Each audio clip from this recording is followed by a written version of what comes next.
everyone, welcome back to another video on Plannerzoid. Make sure you subscribe down below to become a Zoidie. So in today's video, I will be making a shaker for a planner, and it's for a micro planner. So I thought it would be fun to show you guys how I make them and how they come out. So really quickly, I just want to show you, like, I have made a little collection over time due to figuring out how to do it and learning it, and I'm so happy that I figured it out. All you will need is a fuse tool, some clear sleeves, a hole punch, and some glitter, and that's pretty much it. It's pretty simple and easy to do, and since it will be for a micro, it won't take a lot of time at all because it's so small. Now obviously when you're first trying to learn, it will take more time, but you will get used to it over time. So this is one of my favorite ones. I sold it last year and the year before for Valentine's Day. These are popular in my shop, so hopefully I'll get it in my shop this year. I'm honestly not sure, so I don't know. But I just wanted to show you this really quickly so you can see how it looks before we get started. By the way, if you want to know how to do shakers like this, let me know, because I am on a shaker craze, and I'm so happy now that I know how to make shakers, because that is literally one of my favorite crafts to do. So the materials that you're going to need is the fuse tool. So I will be using this tool in a video. Honestly, I'm not sure what other alternative you can use other than this tool, but a fuse tool or some kind of tool that fuses like plastic together, because there's many different brands, but it needs to be something like this that fuses plastic together. So this is what I'll be using. It is heating up right now. And then you will need something to fuse together. So many people like to make their shakers from clear sleeves. So the ones that I use are going to be from the Paper Studio, and this is the exact one. I get it from Hobby Lobby. This is what I also sell in my shop. They're super clear, high quality, and they feel very nice. Once you got your fuse tool and your clear sleeves here, I highly recommend that you also get a ruler. This came with the fuse tool, but if you're not using this exact one, get some kind of ruler so that you can measure straight. And then glitter, of course. I will be doing a wintry snowflake theme. And then you will need some kind of surface to use your fuse tool on. So I like to do it on this chipboard right here, but you can probably use any kind of surface. I don't recommend using your healing mat because it can go into the mat. It has created indents in my mat that I can't get out, and I don't like that. So I highly recommend not using it directly on your mat. You will also need a mat for this, because personally, I highly recommend any kind of crafts that you do that you have a mat to protect any of your desk surfaces. So this is just a simple self-healing mat. Those are my favorite because when you cut on the mat, the cut is supposedly supposed to disappear. So that's what I use as my protective bottom surface. And then for this surface, I use it to roll my little tool on. So I highly recommend you have two separate surfaces. And then you'll need some kind of cardstock paper. And the reason I say that is because when it comes time to hole punch, these are actually really hard to hole punch on its own, and it always get caught in my hole punch. But when I add paper, it makes it easier. That's all the materials. I'll make sure I list them. So let's go ahead and get started. The end result should look something similar to this. As you can see, it is fused together on two of the sides, and two of the sides is still not fused together. So I wanted to briefly just kind of go over how to use a fuse tool if you've never had one. If you're thinking about getting one, I highly recommend it. I think it's perfect for at-home craft projects. So basically what the fuse tool is from We Are Memory Keepers brand, and it is supposed to fuse any kind of like plastics together.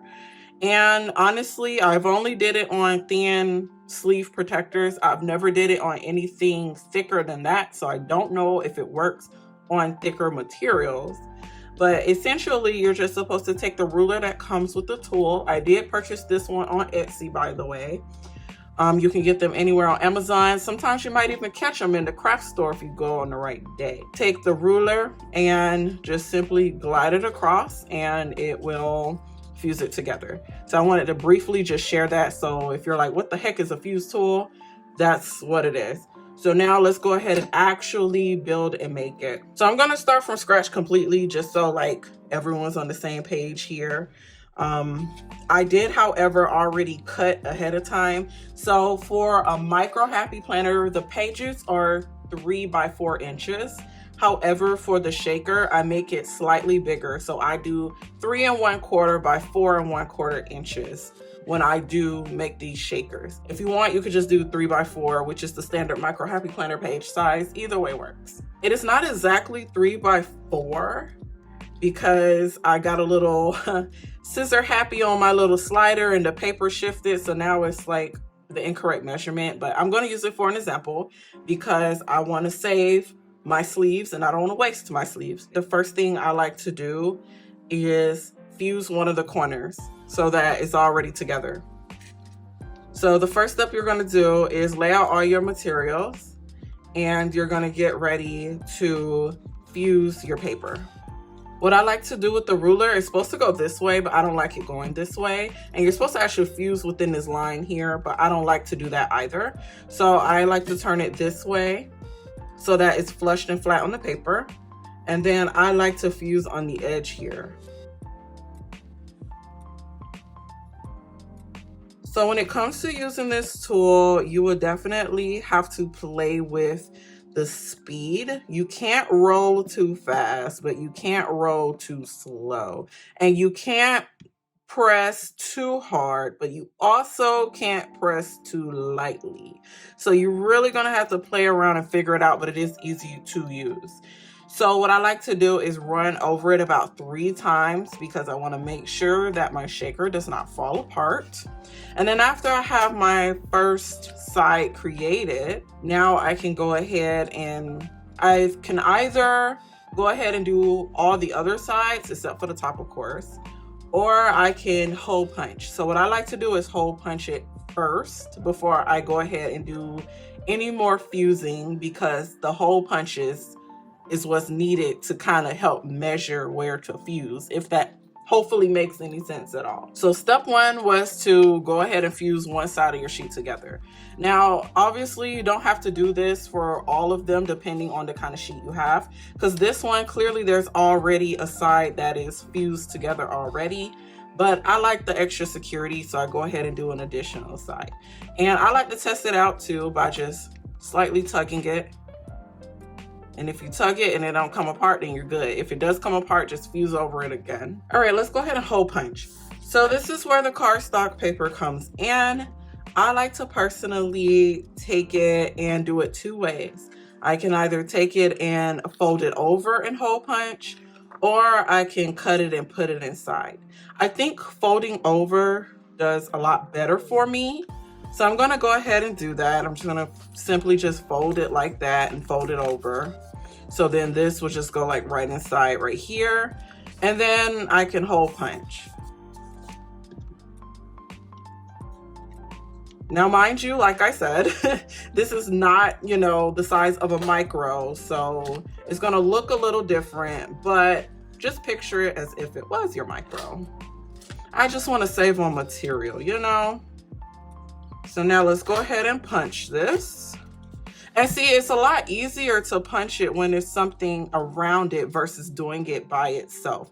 When you do it by itself, the material tends to get caught in the hole punch, which is what we don't want. So if you must see, you don't have to, but I want to show you. If you was to just hole punch it alone, it's hit or miss. But see, I already feel a difference when I hole punched. Look how that came out. It's all caught together. Now you're gonna have to figure a way how to cut it out. You pretty much just ruined your shaker. So I highly recommend to use cardstock paper around it. They're clean, perfect, and they can go right into your planner. So after I hole punch, I continue to fuse the other 2 sides. So even though the bottom is already connected by default, because that's how it came, I still like to fuse it anyway. So let's go ahead and fuse it now. I highly actually recommend a fuse tool because I think it's a good start to trying new craft projects. It's crazy because I was looking up for the longest how to make a shaker when I first got into the whole, planner community and craft community. And I came across this. And when I did some research, I was like, oh, perfect. So it's just really easy to use. I highly recommend it. Sometimes I'll even go back and forth like that. But you don't want to do too much because if you do too much, then it's going to like mess up your paper or material, I should say, because this is not paper. And then I'll go ahead and fuse this side. So when it comes to the hole punches, I literally just put it right next to it. That's it. I get as close as I can, but not too close. And I will fuse it. So don't mind that. That was old.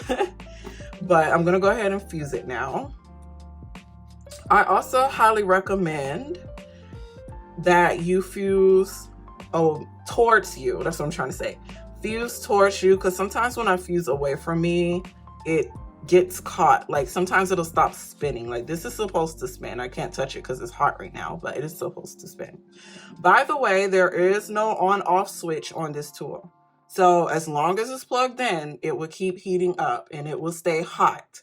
So when you unplug it, definitely let it cool and everything first. And check that it's plugged or not, because there's no switch on this thing, so you won't know.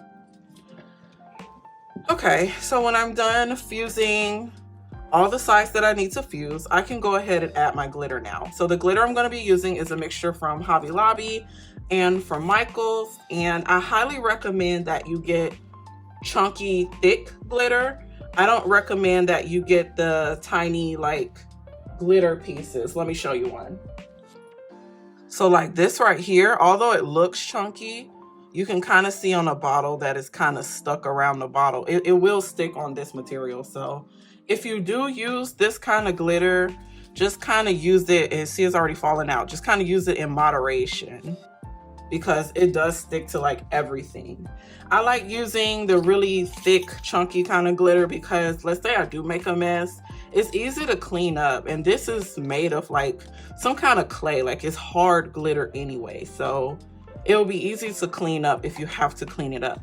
And it does not hinder you writing in your planner at all. My rule of thumb when I add glitter, I do measure. I don't have like a specific unit of measure, but I pretty much just use the cap to measure the amount of glitter for all the shakers I make, just to ensure that they get about the same amount. I do eventually think I should probably look into weighing it and stuff, but I don't think it's that serious, so I haven't yet. But just know, oh my goodness, y'all, I fused the wrong side. I'm over this. I just thought about it. Look, it can't open because why? I fused the wrong side. So if something like that does happen, you can go about this two ways. Knowing me, I'm the type that will start over, but you can actually pull it apart. But it doesn't always work.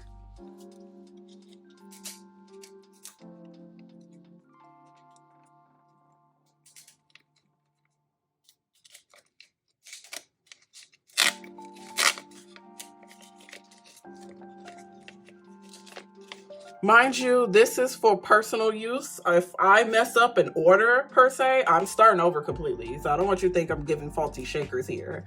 But let's say you're at home and you were just trying and want to do something, you could pull it apart and add your glitter and refuse. Or you can just start over completely, which is what I do. I like to start over completely. It doesn't bother me. Sometimes it bothers me, but it is what it is. The life of a crafter, right? So let's just say that we're good. I'm gonna take my glitter and pour it inside. So what I like to do is, depending on the kind of glitter, because it varies, I do 1 cup full. If you have these kind of Recollections bottles from Michaels, I do 1 little cap full. And then when I use these kind of glitters, I kind of just eyeball it. So my goal is to fill it up to about here. Not completely halfway, but right under halfway, because you don't want to overfill it and now you're having trouble trying to close your planner or write in your planner. Aren't these pretty? These are so pretty. So let's add it inside. Normally I would have some kind of like funnel or something, but honestly, I had my days where I had to work with what I have. So that's what we're doing today.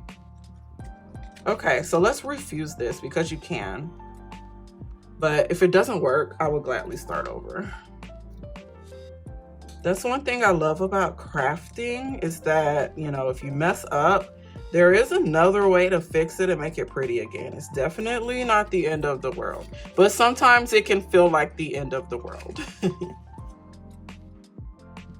Let's make sure we move this glitter away. Oh, I might not be able to refuse this. What is wrong with this little piece? Hold on. We're gonna see if I can refuse it. If I can't, we're starting over. Okay, yeah, it did fuse back. Now, what I also like to do, because this part is already fused on its own, I still like to add the marks to it because it just looks uniform all the way around. So that's what I like to do. And as mentioned, I know I keep going this way, but it's probably easier to go this way. Just take your time, but don't go too slow.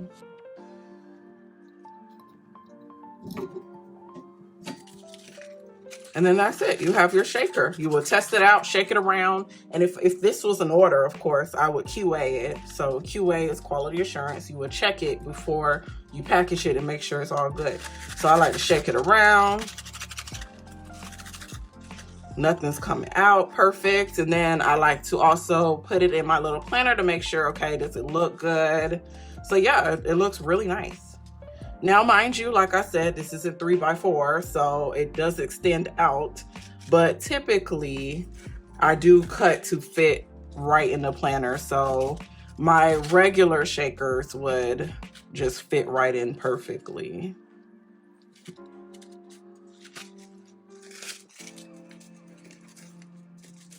This is one of my favorite ones, actually. Let's try this one too. I want to show you guys this one. See, it looks really nice, huh? So yeah, when you finish with your shaker, add it to your planner, make sure it fits the way you like and look the way you like, and then you have your very own little shaker for your micro. This can work for any size planner. However, the larger you get, I highly recommend you use some kind of paper or something to keep it stable because, you know, it can start bending forward and bending over. Like this paper, it's durable, but it's still very thin material. It's already kind of flopping over. So if you do a larger size planner, even a mini happy planner, it can flop over. So just keep that in mind. You might have to add a little more glitter to it, filling, or some kind of paper to keep it stable. But for micros, you don't have to do that at all. So, but this is so adorable. Look at this. What do you guys think? Despite the little mishap, sorry about that, guys, but this is how you make a little shaker for your micro. So soon I will be doing a video on making these kind of shakers because this is different. And I do like to incorporate these kind of shakers into my planner spreads. Yes, you can put this kind of stuff in your micro planner if you choose to do so. So I will be working on trying to get that together soon for you guys. But for now, try making your shaker at home and let me know how it goes for you. Do you already make them? Like, what do you use to make them? Do you use a fuse tool as well? Let me know down below. Thanks for watching, guys, and stay tuned for my next video. Bye.